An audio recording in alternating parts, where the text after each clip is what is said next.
Continuamos ahora con el investigación en subjetividades, diferencias y narrativas.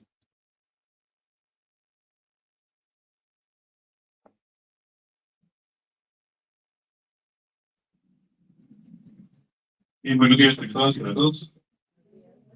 Bienvenidas a este encuentro, bienvenidos a este encuentro que tiene por objeto dar cuenta de un conjunto de posiciones que trataron nosotros en torno a estos conceptos completos, como son la cuestión de lo social, y el hecho de que eso que comillas se conoce como social sea susceptible de ser considerado objeto de estudio de investigación. En ese orden de ideas aparece aquí un conjunto de desafíos que implican también objetivos estratégicos. El primero de ellos tiene que ver con el hecho de que el doctorado en estudios sociales se plantea como un centro de pensamiento, es decir, no únicamente como un programa académico, sino especialmente como un lugar donde se encuentran diversos intelectuales con el propósito de establecer una nueva manera de pensar. Una nueva manera de pensar que sea capaz de organizar nuevas posibilidades de lo político desde configuraciones nuevas de la existencia. En estas ideas, nuestro trabajo a lo largo de los últimos años ha consistido en organizar maneras diferentes de ver la cuestión social, con el propósito de proponerle a la sociedad colombiana y latinoamericana una idea distinta de lo que significa investigar lo social. Así que, en tanto que asumimos el principio de competencia, muchas gracias por componer esta máquina que es capaz ahora de organizarse para construir una manera distinta de pensamiento que tendría por propósito transformar condiciones sociales justamente porque transformamos lo que entendemos que somos, pensamos y hacemos. Esto implica que cada uno de nosotros está ubicada en una cierta situación estratégica en la que un conjunto de luchas la impulsa a averiguar cómo utiliza un cierto modo de conocimiento como herramienta en esa lucha. Y no solamente nosotros lo hacemos, lo hacen los actores sociales colombianos y latinoamericanos, en las que los modos de conocimiento son susceptibles de usarse como herramienta en una batalla específica. En este orden de ideas, el propósito de este ejercicio es dar cuenta de cómo el doctorado en sus diferentes líneas ha tomado eso que se ha llamado comilla social para dar cuenta de ello en procesos epistemológicos metodológicos que puedan tener consecuencias políticas.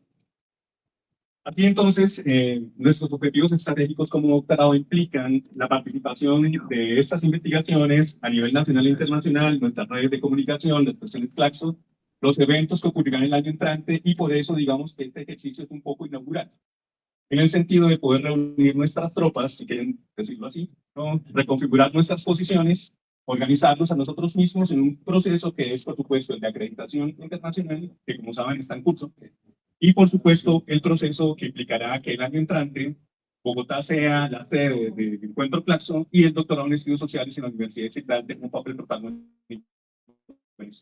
Así que muchas gracias por venir a este ejercicio que tiene por objeto componer esta máquina, una máquina mutante y mutable, una máquina que contagia, y como saben, lo más lindo de la crítica es que siempre es capaz de contagiarse. Cuando tenemos capacidades críticas y posibilidades críticas, siempre podemos contagiar a otros para que lo hagan. Bien, después de esta introducción estratégica, entonces quiero resolver la posición que tiene la línea de investigación acerca de lo que implicaría la cuestión de lo social. Y para eso entonces será necesario establecer los puntos de partida. El primer punto de partida es, como saben, pues las personas que ya han estado en este ejercicio, que han participado en él, y pues ahora en este momento las personas que llegan a este ejercicio se ubican en esto. La delimitación de los campos de problematización y de posibilidad que se visibilizan al llenar de reglas concretas a la máquina abstracta compuesta por las series discursivas básicas, las específicas de las líneas y de los énfasis. Los que ya han pasado por el doctorado saben qué significa semejante jerga, ¿no? Pero para las personas que hasta ahora están viendo este ejercicio, entonces lo explicamos de manera sencilla. Mientras las disciplinas y las interdisciplinas configuran campos de conocimiento derivados de reglas metodológicas específicas, el doctorado en estudios sociales no entiende por estudios sociales a un cuerpo de conocimiento derivado de esas posiciones. Mejor, reconoce que en el esfuerzo que diversas posibilidades de conocimiento entrecruzan en la pregunta por la vida, el poder y la cultura, que es la primera serie discursiva, y la segunda serie discursiva, crítica, ficción, experimentación, al componerse esos dos elementos, por favor no piensen en legos que se ponen uno encima de otro, ¿no? Sino piensen en moléculas, ¿no? En átomos que organizan una conexión una con otra, generan una molécula nueva. La serie discursiva 1, vida, poder y cultura, es la base del conocimiento que estamos persiguiendo. La serie discursiva 2, crítica, ficción, experimentación, que es el elemento que desencadena las posibilidades de conocimiento nuevos. Así que primero aparecen las dos series discursivas. ¿Cuál es el campo de conocimiento del que se ocupa el doctorado en estudios sociales? ¿Antropología, sociología? No. Es el entrecruzamiento entre esas dos series discursivas. La primera, vida, poder y cultura. La segunda, crítica, ficción y experimentación. Ahora bien, estas dos series discursivas que empiezan a delinear ya una posición inicial, se intercruzan a su vez, se componen a su vez con las series discursivas propias de cada línea. Cada línea de investigación tiene su propia serie discursiva. Al interior de cada línea de investigación, en esta, por ejemplo, es subjetividad, diferencias y narrativas, cada una de esas líneas tiene énfasis, y cada uno de esos énfasis tiene a su vez series discursivas. Lo que implica que la máquina se hace cada vez más y más compleja, es decir, esto no es un elemento plano que segmenta cosas y organiza cuadrículas. Mejor, es una composición que desencadena moléculas, formas de pensamiento y de acción que son propias de la emergencia de la complejidad de cada ejercicio analítico. Y en ese orden de ideas, perdón, esas interacciones son el punto de partida. Luego, en la cuestión de la convergencia crítica, utilizamos discursos de la sociología, la antropología, los saberes sometidos, etcétera, con el propósito de dar cuenta cómo una cierta posibilidad crítica podría funcionar para componer un elemento analítico que da cuenta de una problematización específica. Una máquina abstracta, porque decir crítica, ficción, experimentación es totalmente abstracto, que se llena, se repleta de reglas concretas cuando la problematización específica es eso de lo que nos ocupamos. Pues ese es el punto de partida inicial para poder dar cuenta de eso que entendemos por lo social. Luego de eso viene la emergencia de nuevos modos de ser, pensar y actuar en la especificidad de lo que implica la línea de investigación, planteados como experimentos epistemológicos, éticos, estéticos y políticos de forma de vida que encarnan una cierta perspectiva crítica. Ahora bien, empecemos por el final. Tomar la propia existencia con el propósito de hacer que ella encarne un modo crítico de pensamiento es específicamente un movimiento subjetivo. Esto quiere decir que quien lleva a cabo tal ejercicio está esforzándose por construir un modo de vida que encarna una visión crítica. Por eso no simplemente se dice que yo soy feminista, sino que vivo como un feminista o vivo como una feminista, y de hecho los otros también pueden reclamarme eso. ¿Cómo así usted no era feminista? En este orden de ideas, en el doctorado en estudios sociales definimos por espiritualidad, de manera provisional, el esfuerzo que un sujeto hace para configurar un cierto modo de existencia que encarna una visión crítica. ¿Ven? No es lo mismo decir de sí mismo que se vive de cierta manera, a decir de sí que en efecto se vive encarnando en su propia existencia un modo de ser crítico, una posición crítica. Ahora bien, si ese es el punto de partida que hace específico la línea de subjetividad y diferencias y narrativas, entonces nos movemos a la segunda parte. Una vida de vida como un experimento. Un experimentar consigo mismo, pero que se fundamenta en unos modos de conocimiento, en unos modos de acción, unas formas de la libertad, unas posibilidades de configuración de la creación de sí y, por supuesto, unas maneras de asociarse. Así que esos seres raros que están metiendo en todas partes, que tienen capacidades de conectarse y desconectarse rápidamente en redes, etcétera, ese conjunto de seres que experimentan consigo mismo su propia vida para poder construir una manera distinta a la visión que tiene el capitalismo y ese es el elemento que investigación, de la que se ocupa hacer investigación. Bien, en ese orden de ideas, ¿qué sería eso entonces? ¿Qué es lo social para la línea de investigación como tal? Primero, la producción, constitución, configuración y diseño por captura o resistencia de modos de vida. Los que han leído cuestiones analíticas sobre esto saben que en efecto cada uno de esos conceptos es una cuestión diferente. Una cosa es producir un sujeto. Una cosa es producir un sujeto, otra cosa es constituirse en tanto que sujeto, otra cosa es configurarse como sujeto y otra cosa es ser diseñado como sujeto. Cada uno de esos elementos implica una posición distinta en el orden conceptual, pero pueden ver ahí fácilmente de dónde está saliendo cada aspecto. Ahora, la subjetividad no aparece única y exclusivamente porque es un deseo mío de ser distinto. No, es que el deseo mío de ser diferente también es un diseño. Y también es un diseño por captura. Si hay algo que tiene el capitalismo contemporáneo, hay que agradecer eso, es el hecho de que su oferta principal es la oferta de consumo de modo de vida. Gracias.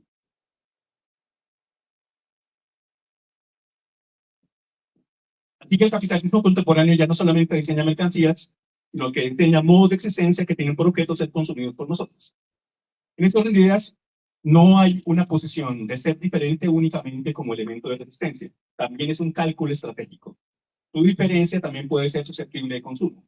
Pero otra cosa es que haya un diseño que, por crítica, da cuenta de los modos como hemos sido configurados en un momento determinado en una máquina que diseña deseos.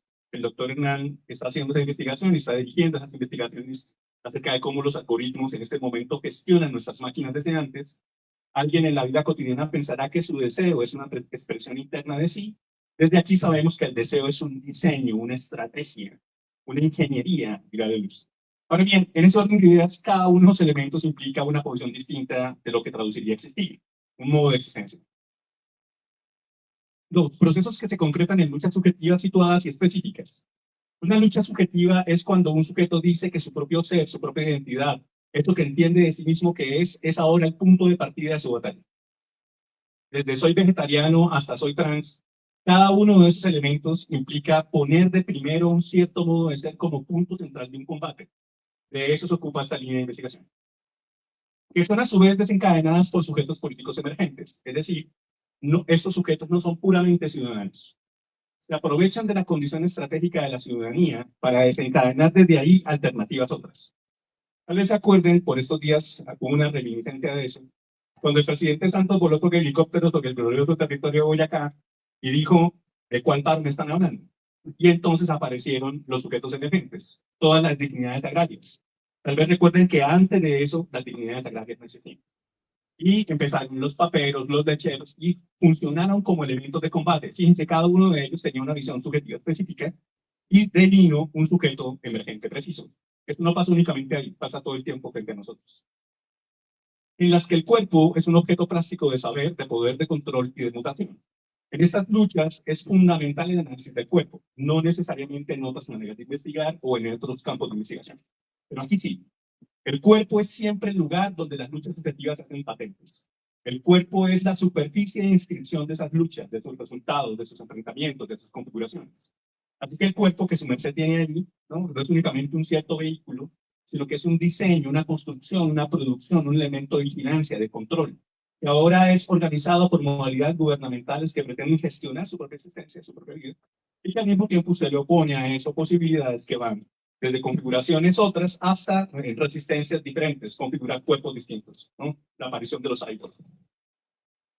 Y por último, que se juega en la estrategia principal de máquinas comunicativas y agentes afectivas. Si nos pusiéramos a trabajar la cuestión de lo social en la vida cotidiana, entonces las personas dirían lo social es la red social. Porque, como sabemos, en este momento existe una tremenda importancia de los elementos de difusión de elementos comunicativos, pero a su vez de las agencias afectivas presentes en esto. En este momento histórico no habría una lucha política que no esté vinculada con eso. Pero también pasa que mi propia erótica, supongo que saben que ya no tienen eróticas en celular, cada uno de ustedes está vinculado eróticamente a unas condiciones de interacción con esa máquina. Ahora, ¿qué ocurrió para que mi erótica ahora esté vinculada de algún modo con el celular? Bien, una agencia afectiva se hizo viable a través de una máquina comunicativa que configura unos modos de deseo. Digamos que estos son los puntos de partida en lo que implicaría esa pregunta por lo social en las líneas subjetivas de diferencias narrativas. ¿Qué nos propondría esta definición inicial? ¿No? Es bien conocido que cuando proponemos una definición, siempre decimos definición inicial, definición provisional. Y está en juego la manera como grabamos la notación. Lo social sería entonces, desde esta visión, en tanto objeto de estudio e investigación social, ojo, el ensamble relacional entre los campos de problematización y de posibilidad que emergen en las actuales solicitudes, inaplazables e intransigentes, de reconocimiento político y libertades específicas, realizadas por formas de existencia, que son sujetos y subjetividades, que no aceptan los límites de acción producidos por los juegos estratégicos institucionales propios de la subordinación actual de la democracia a la finalidad del capitalismo de mercado. El campo de problematización es el conjunto de interrogantes, luchas, desbalanceos, enfrentamientos que unos sujetos precisos le hacen a una situación política. Cuando unos sujetos específicos situados en una lucha precisa cuestionan un cierto modo de gobierno, un manejo institucional, una cierta manera de gestionar esto que significa hacer nuestra vida, entonces aparece un campo de problematización que siempre es preciso. Está en los discursos de la gente, está en la acción de la gente, está en los modos como las personas pelean. Pero al mismo tiempo aparece un campo de posibilidad porque no es un campo de probabilidad. No se trata del cálculo matemático de qué acción será posible, sino de qué están haciendo esos sujetos para transformar los contextos en los que las luchas se dan. En el caso, por ejemplo, de lo que implica la Universidad Distrital Francisco José de Caldas, la universidad es en este momento un tremendo campo de problematización en muchos sentidos, pero también un campo de posibilidad en otros. Hacer visibles esos campos de problematización y de posibilidad permitirían entonces entender qué es eso que es el entrecruzamiento, el ensamble relacional entre esos dos campos. Ahora bien, aunque estas luchas se apoyen estratégicamente en la cuestión de los derechos universales y en la exigencia de justicia inherente al proyecto democrático, desafían constantemente sus presupuestos al organizarse en torno a la afirmación de otros modos de ser, ontología. ¿Cuántos profesores trans existen en este momento en el sistema educativo colombiano? Yo tengo derecho a ser profesor trans. ¿Cuántos profesores indígenas existen en el sistema educativo colombiano? ¿Ven? En ese orden de ideas aparecería una exigencia que se da justamente por un cierto modo de ser, así como posibilidades múltiples de creatividad en la acción, es decir, la interacción entre ética y estética, el diseño de mí mismo como modo de existir que contrapone esos consumos existenciales propios del capitalismo, la asociación política y estética y la producción de conocimientos, bienes y cultura, que sería la relación compleja entre epistemología, economía y metodología. Ahora bien, en el marco de estas consideraciones aparecen un conjunto de metodologías emergentes en esta línea de investigación. Esas metodologías emergentes empiezan por el punto fundamental en términos históricos, el tremendo prestigio de la fenomenología y la hermenéutica en la investigación social. No habría en este momento histórico, no habría una ciencia social que no esté tremendamente influida por la posición de la hermenéutica y la fenomenología, desde la etnometodología hasta la etnoautobiografía. Es decir, en este momento histórico hay un privilegio fundamental epistemológico y metodológico de la hermenéutica sobre las ciencias sociales. Como saben, la cuestión de la hermenéutica es la pregunta por la interpretación. Y si eso es así, y la pregunta por el sentido. Y ahora, si eso es así, entonces la mayoría de nosotros está inmerso en una idea de que el propósito de cualquier ciencia social e investigación social es interpretar una realidad, desocultar lo que está ahí, encontrar el sentido. Eso es muy hermenéutico, y eso está bien. Pero es una consideración histórica en la que debemos partir para poder dar cuenta de cómo es que se ha configurado el prestigio de la hermenéutica a la hora de llevar a cabo estas investigaciones. Esa hermenéutica es más fuerte de lo que creemos, al punto de habernos convertido a nosotros mismos en el objeto incesante, el objeto obsesivo de la propia interpretación. Hemos lanzado sobre nosotros mismos máquinas de interpretación constantes que van desde el psicoanálisis hasta otras visiones, convirtiéndonos a nosotros mismos en una pregunta constante acerca de la verdad profunda sobre lo que somos. Cuando eso ocurre, entonces aparece un gran problema para la investigación de la subjetividad. Se trataría, al decir de Foucault, de entender qué es eso que somos en el sentido de cuál es nuestra verdad última y profunda, o se trata de averiguar cómo vamos a ser diferentes. Digamos que hay un debate aquí respecto de esta cuestión, pero el punto de partida sería este. Aparece entonces una visión genealógica, que como saben es la herencia de Nietzsche a las reflexiones contemporáneas, que implican tremendas mutaciones en el marco genealógico. Hay muchísimas versiones de la genealogía. Pero digamos que, para poner polos genealógicos, para ser coherentes con esta metodología, de Nietzsche a Judith Butler, de Nietzsche a Rosi Braidotti, digamos que habrían posibilidades analíticas de entender cómo ocurrió históricamente hablando que seamos esto que somos. Es decir, ya no habría condiciones de posibilidad de ser, como en Kant, sino habría condiciones históricas de ser, condiciones históricas que han hecho posible lo que somos. Y ese esfuerzo es, por supuesto, la posibilidad crítica de la genealogía. Aparece el esquema psicoanalítico, que como recuerdan, el doctor Martínez es el especialista, junto con la doctora Claudia, acerca del pensamiento deleuziano y el impacto de Gilles Deleuze en la investigación social. Aparece el esquizoanálisis, como saben, como primer movimiento que tiene un objeto estratégico fundamental: atacar el prestigio del psicoanálisis a la hora de dar cuenta de la pregunta por lo que somos. El psicoanálisis de Freud a Lacan y sus derivaciones generaría una cierta visión de lo que entendemos que somos, en la que el concepto de deseo es el núcleo del debate. Ahora bien, una cosa es el deseo como carencia de objeto, etcétera, en Freud, y otra cosa es el deseo como potencia en Spinoza, y desde esa distinción ontológica empieza la gran diferenciación entre el pensamiento de Freud y el pensamiento deleuziano y de Guattari. En ese orden de ideas, el esquizoanálisis aparece como un modo de dar cuenta de las posibilidades de configuración del deseo hoy, que ya no recurren al psicoanálisis como manera de dar cuenta de eso. La cartografía, que en este momento la trabaja la doctora Claudia Piedrahita, es la cuestión del devenir, los tránsitos, las circulaciones, los modos, las maneras como los segmentos se enfrentan y emergen modos nuevos de existencia, se dan. Ahora, hay un prestigio de la cartografía social en la que la hermenéutica es fundamental, mientras que en esta visión cartográfica el problema son los flujos deseantes que se interconectan, las posibilidades de multiplicidad y de diferenciación que ahora son susceptibles de tratar un territorio. Esto parece lejano, pero eso está aquí. Right here, right now, ¿no? Aquí y ahora estamos configurando una cierta territorialidad en las que unos flujos deseantes se interconectan. Aquí no hay únicamente un flujo en el que usted me vigila y yo lo vigilo y usted vigila al que está al lado y pone cuidado y averigua cómo hacer para no dormirse. Al mismo tiempo, hay un conjunto de condiciones en las que se configuran interacciones deseantes que pueden provocar maneras distintas de ser. Tal vez se encuentre usted en un intersticio y al encontrar el intersticio su deseo pueda fugarse por ahí para llegar a otra parte. Quizá. Ahora bien, dar cuenta de esas configuraciones sería justamente el problema cartográfico y en este momento, por ejemplo, tenemos investigadores presentes que están llevando a cabo la metodología. Y por último, el doctor Hernán, que empezó con la cuestión del análisis digital y diseñó de una manera ficcional la metodología que él llama biopragmática. Este texto está publicado y saben que pueden solicitarlo aquí en el doctorado en estudios sociales. Hernán, en su trabajo doctoral, diseña una metodología ficcional que tiene por objeto establecer modos como diferentes interacciones con la vida y con el cuerpo desafían las capacidades de la potencia de esos propios cuerpos. Ahora bien, en esas unidades aparecen otras modalidades existenciales, la cuestión cyborg, la cuestión interfaz y la cuestión cuerpo-algoritmo, que como saben termina siendo fundamental en nuestros días en nuestro ejercicio analítico. Para terminar entonces, ¿qué es eso que es lo social para los estudios sociales de la subjetividad y qué metodologías emergentes aparecen?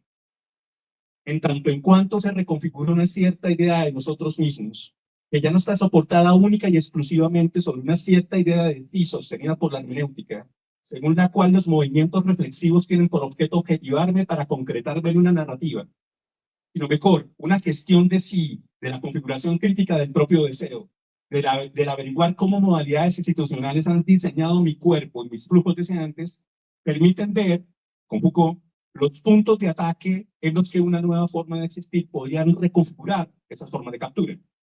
El objetivo es plenamente estratégico. Se trata de hacer visibles los puntos de ataque.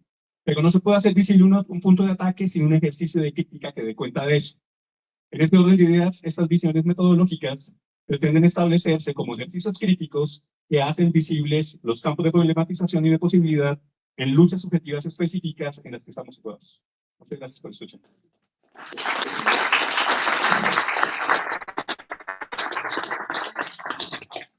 Agradecemos al doctor Adrián Perea, director de la línea de investigación en subjetividades, diferencias y narrativas, por esta presentación. Ahora vamos a tener un pequeño receso.